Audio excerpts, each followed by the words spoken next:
屋企啦，而家呢，就係下晝嘅5點半到啦，咁個天都開始黑啦，咁前邊你見到最遠呢，有架白色車路呢，就係我嘅 homestay 啦。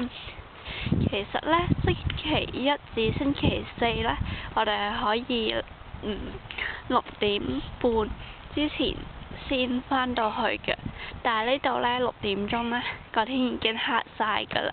咁因為附近其實冇乜燈啦，咁隔好遠先至會有一盞街燈啦，咁所以呢，就好恐怖。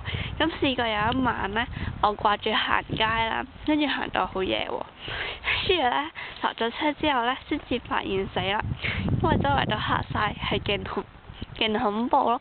咁呢，就搞到要跑住返屋企，咁返到去呢，先至知呢，原來 Kara 呢揸咗車出去揾我，咁呢，就麻煩到佢啦。所以自從嗰次呢，我都唔敢個天黑晒先至一個人咁樣返屋企。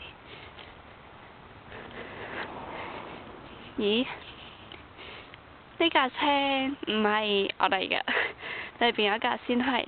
咁因為佢呢係做整指甲嗰啲，咁佢今日應該有人嚟幫襯啦，咁而家應該做緊嘢咯。